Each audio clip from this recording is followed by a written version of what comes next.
How do you make free plants? Okay, so I know lately I've included basil in a lot of my videos. For a good reason. It is the perfect example to use for plant propagation.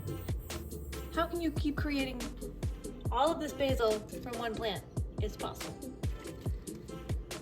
First of all, can I just say how stupid easy it is to have an arrow garden on your countertop? This thing is cool. You set the time, what plant you're planting, and you put nutrients and water in there, and then it tells you when it's low, tells you when to add nutrients.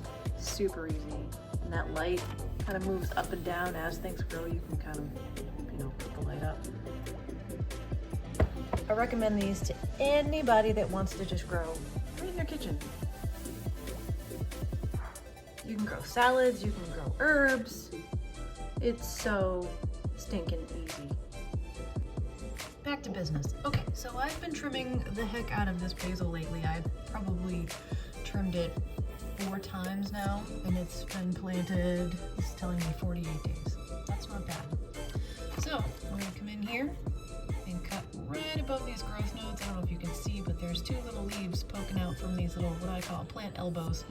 Technically they're called nodes. Every time there's new growth out of these nodes, you want to trim right above that. So this right here is what's going to be turned into a new basil plant.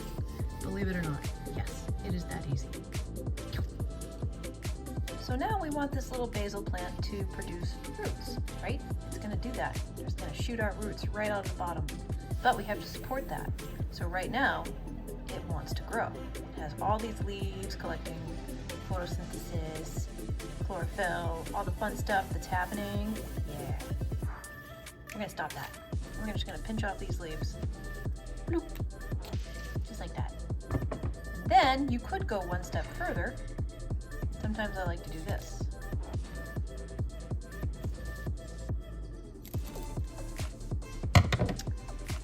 This way it stops the growth from happening up top and sends the energy down here. Then we just put it in some water. Look what happens there a couple weeks later. Look at all those roots. Can you see that? Look at the roots. Look at them.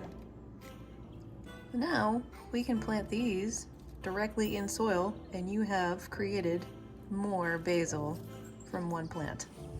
And then you could take one step further. I recommend saving your seeds. So if you stop trimming them at some point, they will go to flower. And then you can save the seeds when they're done flowering.